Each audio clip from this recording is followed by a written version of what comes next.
Dari Gereja Sangga Kelas Surabaya 1062 The Voice of Love. Shalom, selamat pagi kekasih Tuhan. Berjumpa kembali dengan saya Wahyu Widiawati dalam program Bincang Pagi edisi awal pekan 21 September 2020. Apa kabar pagi hari ini kekasih Tuhan? Siap untuk belajar bertumbuh dalam kebenaran firman Tuhan ya. Dan pagi hari ini kembali program Bincang Pagi mengajak kekasih Tuhan untuk belajar bersama. Kita belajar dari firman Tuhan untuk menghadapi setiap tantangan yang datang dalam kehidupan kita. Pagi hari ini Pendeta Juanda, beliau seorang gembala ya Pak ya, dosen juga ya. Seorang manusia.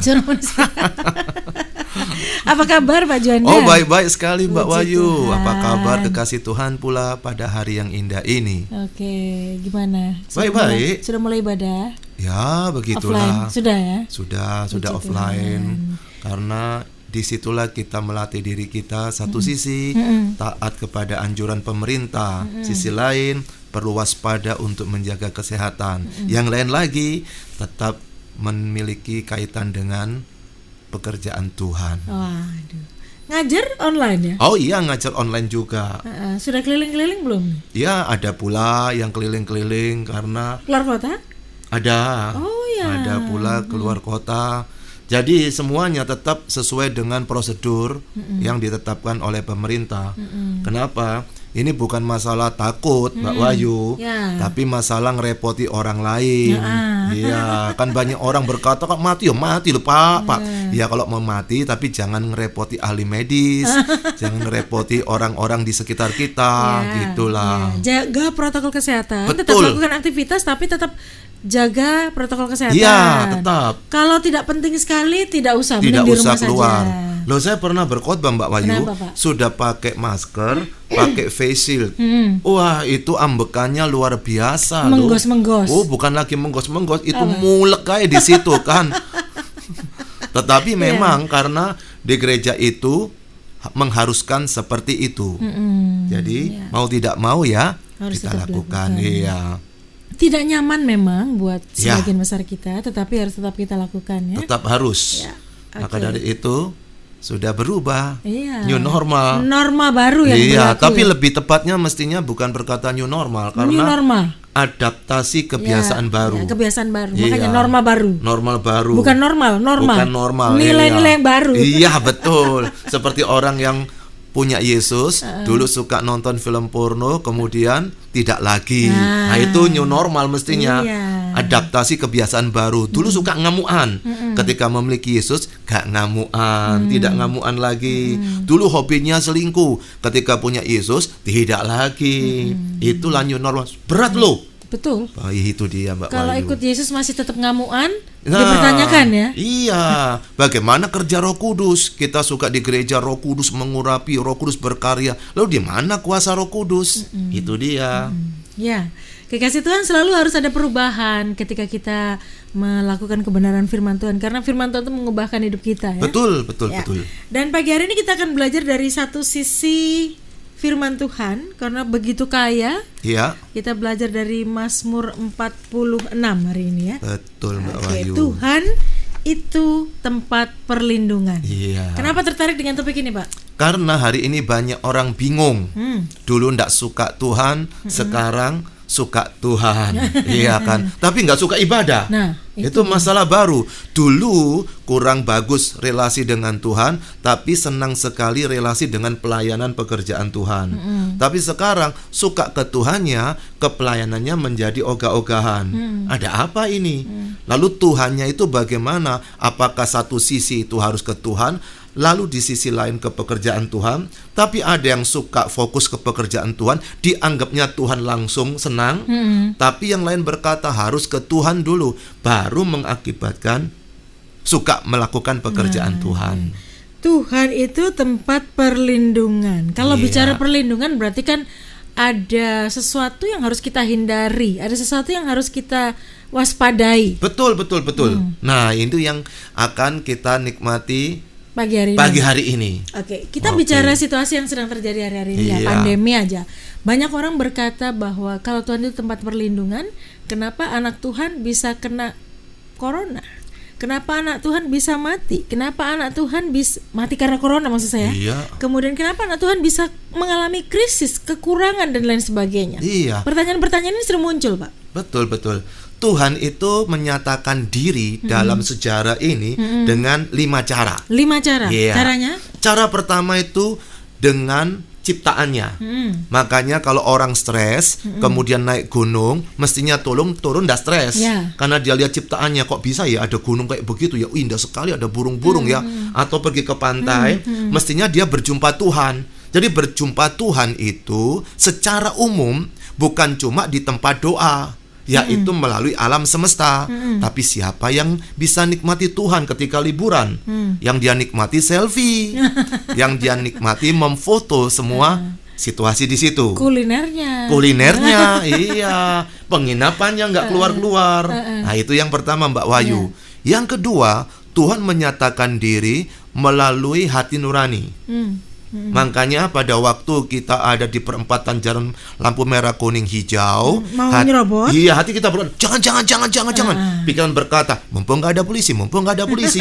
Nah, di situ hati kita akan berkata, apa yang ingin Tuhan tunjukkan? Pemerintah adalah wakil Tuhan, yang mbok yao ojo melanggar. Tapi pikiran kan berbeda. Makanya Alkitab berkata, kita harus menaklukkan segala pikiran kepada pikiran Kristus. Harus ada pembaharuan akal budi, mencintai Tuhan dengan segenap hati, jiwa, akal budi. Karena persoalan hidup manusia itu di akal budi. Hatinya tetap bisa melekat, pikirannya. Nah, itu yang kedua. Yang ketiga, Mbak Wahyu, Tuhan itu menyatakan dirinya melalui peristiwa. Dan sekarang peristiwanya itu mendunia. Itu virus itu keren banget, kompak dia. Dia bekerja sama tanpa takut, tanpa khawatir. Pokoknya kita serbu seluruh dunia. Bahkan negara adik kuasa pun ya. Yang negara bersih pun dihajarnya, negara tidak bersih pun tetap dihajarnya. Orang kaya dihajar, yang tidak punya uang juga dihajar. Ganteng, tidak, cantik, tidak, semuanya merata. Kenapa? Karena Tuhan ingin menyatakan diri itu dengan banyak cara. Nah, dari peristiwa ini, mestinya kita tidak perlu lagi kesulitan menghadapi hidup. Lalu banyak yang berdoa begini, aduh Tuhan, kapan ini virus selesai? Kalau selesai mau apa juga? Kita buktinya masih ada yang bisa makan 1 hari 3 kali hari ini. Lalu persoalannya begini, keadaan ekonomi memang berat. Mestinya kita tahu hari ini berapa banyak uang dari orang yang dulunya tidak suka memberi jadi memberi. Kan ada perubahan juga gara-gara virus begini, bukan? Dulu yang jorok bin kempro, sekarang bawaannya ini. Nah, hand sanitizer. Iya, ini hand sanitizer. Nanti suatu hari akan muncul di YouTube, akan kelihatan gambarnya. Kalau di sini di mic nggak kelihatan ya. Nah, ada perubahan, Mbak Wahyu. Itu dari peristiwa. Maka itu kalau hari ini ada yang sakit, ada yang dipanggil Tuhan, ada yang kemudian mengalami sisi lain kecelakaan, atau gempa bumi dan sebagainya.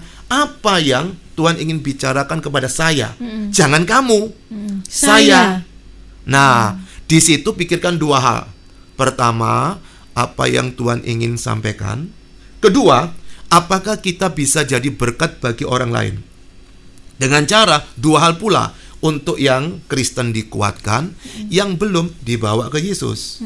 Maka itu selama ada pandemi COVID-19 ini adalah kesempatan kita untuk bisa mengenal Tuhan lebih dalam. Itu yang ketiga. Lewat peristiwa. Yes. Ini terjadi untuk semua manusia. Secara universal. Percaya atau tidak kepada Tuhan. 3 ini adalah cara Tuhan menyatakan diri. Tapi banyak yang menolak, Mbak Wahyu. Malah memusuhi Tuhan, mangkel sama Tuhan. Pada waktu tidak ada COVID ini, mereka ngeremehkan Tuhan. Tapi ketika ada COVID, malah mangkel sama Tuhan. Kan lucu. Dulu dicuekin, sekarang dimusuhin. Nah, Tuhan bilang, aku salah apa? Ini persoalannya.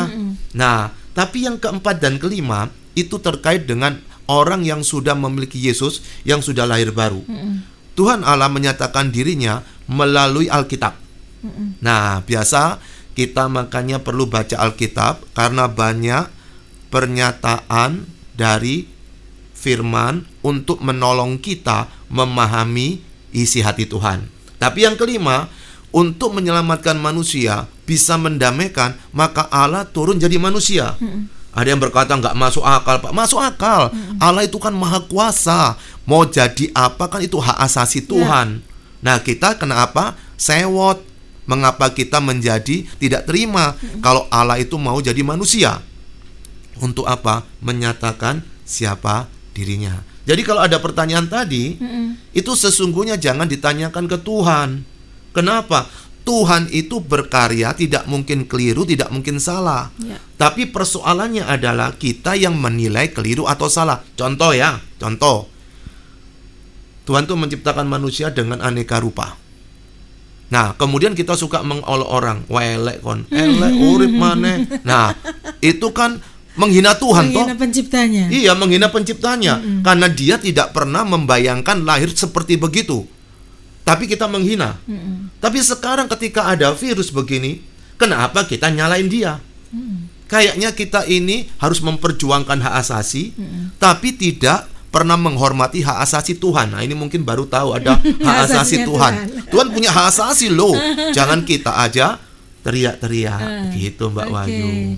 Jadi Tuhan ini menyatakan dirinya kepada kita manusia. Tadi kalau kepada umum alam semesta, hati nurani, peristiwa. Sekarang kita kepada orang percaya lewat Alkitab dan juga diri Yesus Kristus turun menjadi manusia. Apa kaitannya dengan perlindungan Tuhan ketika kita tahu bahwa Tuhan pernyataan Tuhan? Oke, kita akan baca ya, Mbak Wahyu ya. Iya, dari Mazmur pasal 46 itu kekasih Tuhan ada 12 ayat. Saya bagi menjadi 3 nanti untuk menemukan bagaimana kita bisa menikmati perlindungan Tuhan. Nah, di situ kita perlu lihat bagian ini.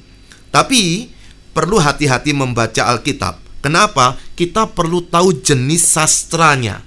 Jenis tulisan ini jenis apa? Supaya tidak salah tangkap. Contoh ya, ketika ada orang berkata, aku ingin hidup 1000 tahun lagi. Amin. Padahal itu karya sastranya Khairil Anwar. Itu kan? Berarti itu sesuatu keinginan yang sifatnya puitis ya. Atau kita ini seringkali suka memberhalakan Mazmur 91 bahwa Tuhan pasti melindungi, tapi itu ada syaratnya. Ini tidak terjadi untuk semua orang, ada syaratnya. Bagaimana Anda tahu syaratnya? Silakan baca Mazmur 91 ayat pertama sampai yang ke-16. Syaratnya apa?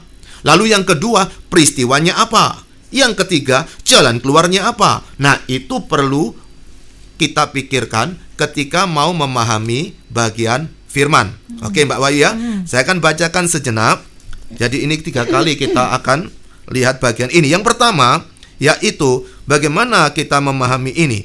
Untuk pemimpin biduan dari Bani Korah dengan lagu Alamot nyanyian. Ayat yang kedua, pasal 46 ayat yang kedua. Allah itu bagi kita tempat perlindungan dan kekuatan sebagai penolong dalam kesesakan sangat terbukti. 3. Sebab itu kita tidak akan takut sekalipun bumi berubah, sekalipun gunung-gunung goncang di dalam laut. 4. Sekalipun ribut dan berbuih airnya, sekalipun gunung-gunung goyang dan geloranya. 5. Kota Allah kediaman yang maha tinggi, disukakan oleh aliran-aliran sebuah sungai. 6. Allah ada di dalamnya, kota itu tidak akan goncang. Allah akan menolongnya menjelang pagi. 7. Bangsa-bangsa ribut, kerajaan-kerajaan goncang.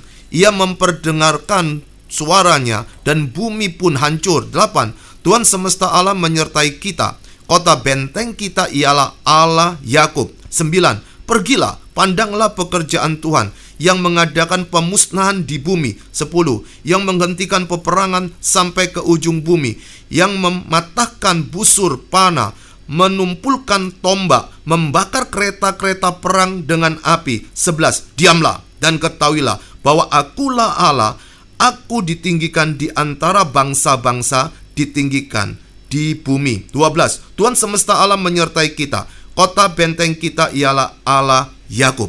Nah, dari bagian ini Mbak Wahyu itu sedang menginformasikan tentang siapa Tuhan itu. Yaitu Tuhan itu tempat perlindungan. Anda mau percaya nggak percaya, ini informasinya, Ya. ini datanya. Jadi Tuhan itu melindungi kita tidak tergantung kita yakin atau tidak, tetapi tergantung otoritas beliau, kedaulatan Tuhan. Nah, kisah ini ditulis oleh kelompok Bani Korah. Dan kita kalau baca di dalam Bilangan pasal 16, Bani Korah itu melawan Musa, kemudian mereka ditelan oleh bumi, dan 250 teman-temannya itu dilalap oleh api. Nah, berarti penulisnya ini sudah melihat itu Tuhan itu sesuatu yang wow, keren banget. Dan dia memberikan puisinya bahwa Tuhan itu tempat perlindungan. Ada 3 kali kata perlindungan muncul di bagian ini. Pertama di ayat yang kedua, yang kedua di ayat yang ke-8, yang ketiga di ayat yang ke-12. Ayat 2, ayat 8, ayat 12. 3 kali kata perlindungan di situ muncul. Dan ada 3 kali kata goncangan itu muncul. Ayat 3, ayat 6, ayat yang ke-7. Kata perlindungan kalau Anda lihat di sini itu ada kata benteng, itu di ayat yang ke-12 dan ayat yang ke-8. Karena dalam bahasa Yunani itu maknanya sama, bahasa Ibrani maksud saya, itu maknanya sama dengan ayat yang kedua tentang perlindungan. Ada goncangan, ada perlindungan. Kalau kita lihat ayat 1 sampai ayat 4, ayat 5 sampai ayat yang ke-8, ayat 9 sampai ayat yang ke-12 sedang memberikan satu penjelasan. Yang pertama, Tuhan itu perlindungan ketika menghadapi persoalan alam. Lalu yang kedua, Mbak Wahyu, Tuhan itu perlindungan ketika orang-orang itu menghadapi keadaan di sekitarnya, bangsa-bangsa ribut, kerajaan-kerajaan goncang dan sebagainya.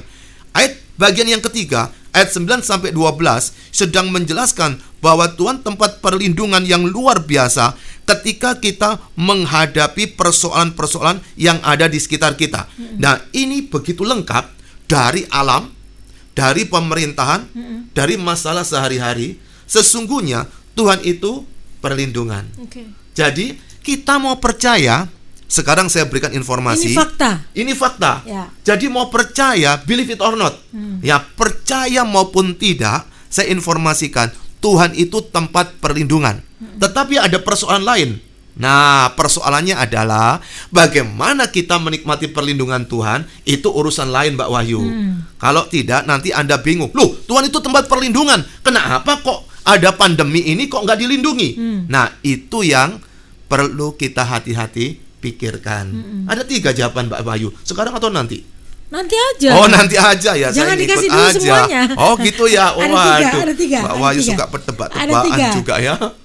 Kita buka satu dulu.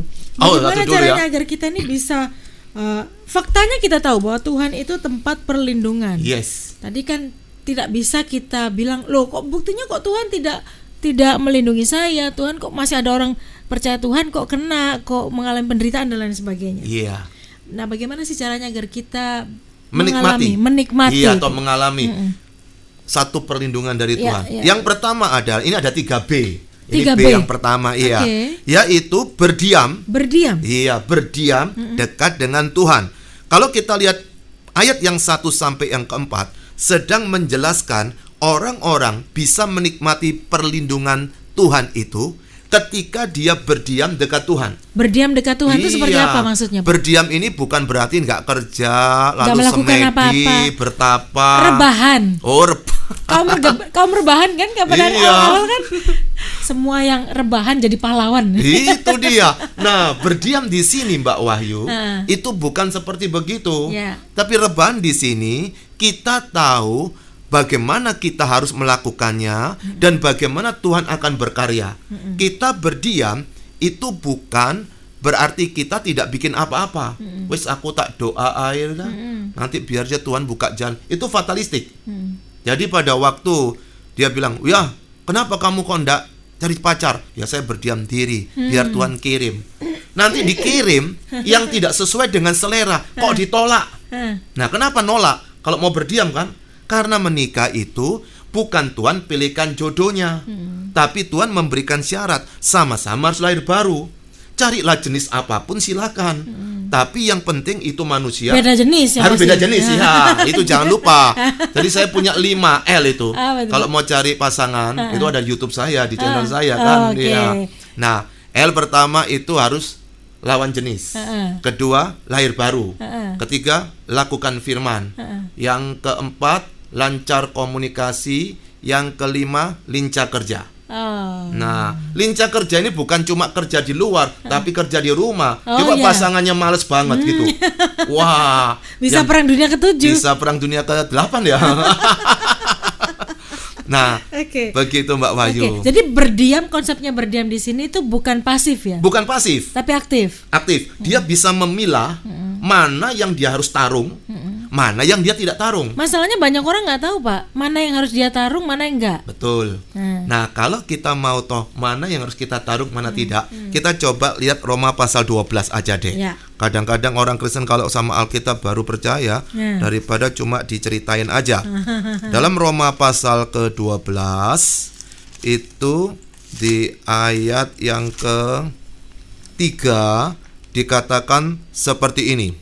Berdasarkan kasih karunia yang dianugerahkan kepadaku, aku berkata kepada setiap orang di antara kamu, janganlah kamu memikirkan hal-hal yang lebih tinggi daripada yang patut kamu pikirkan, tetapi hendaklah kamu berpikir begitu rupa, sehingga kamu menguasai diri menurut ukuran iman yang dikaruniakan Allah kepada kamu masing-masing, dan seterusnya. Nah, kalau kita lihat di situ tuh ada ukuran. Setiap kita ada ukuran. Contoh ya Mbak Wahyu ya. Dulu waktu kecil saya itu bercita-cita jadi sekjen PBB. Karena saya suka jalan-jalan. Kalau presidennya kan nggak jalan-jalan, sekretaris itu kan muter-muter. Tapi persoalan saya tidak lancar bahasa Inggris. Yang kedua, saya tidak belajar hukum internasional. Itu sesuatu yang tidak perlu dipikirkan lagi.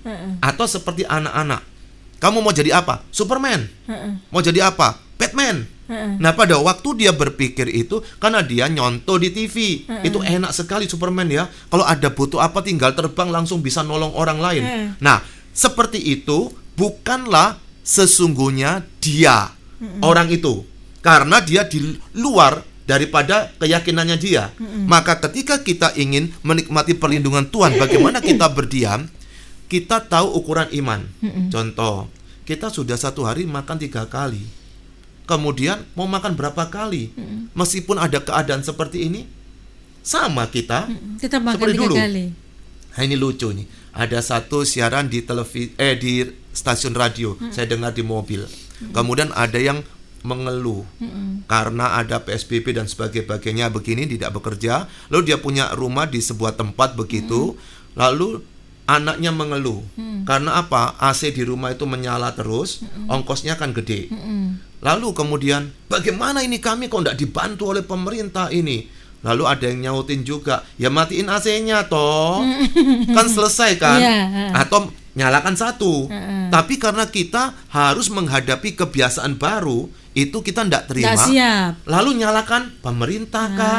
Nyalakan Tuhan lah. Kenapa? Semua kita punya bagian masing-masing. Banyak orang pengen tetap nyaman tapi tidak mau berkorban. Itu dia. Loh, ada yang berkata begini. Dia bangkrut. Lalu saya bilang, enggak ada orang bangkrut loh. Loh, kok bisa Pak? Itu kan bangkrut. Orang itu enggak ada satupun yang bangkrut karena dia lahir tidak bawa apa-apa. Bagaimana bisa bangkrut? Lahir dari kosong. Kalau dikosongkan kembali kan selesai toh. Tapi kenapa bicara dia bangkrut? Karena dihitung dari aset yang terakhirnya. Itu dia Mbak Wahyu. Jadi kenyamanan yang biasa kita miliki ketika itu hilang atau diambil, kita merasa bahwa Tuhan jahat dan lain sebagainya. Menyalahkan pemerintah, menyalahkan pemerintah, menyalahkan Tuhan, menyalahkan COVID lagi. Itu tidak pernah nyalahkan diri sendiri. Kalau kita berdiam di hadapan Tuhan, itu kita akan mengalami perlindungan Tuhan. Tetapi bukan berdiam secara pasif. Aktif. Bentuk aktifnya seperti apa tadi sudah sempat disinggung oleh Pak Juanda. Nah, nanti akan diberikan contoh kembali. Berdiam secara aktif itu seperti apa sih dalam kondisi seperti sekarang ini? Oke. Sabar dulu kekasih Tuhan. Kami akan kembali ke ruang dengar Anda sesaat lagi. Puji Tuhan.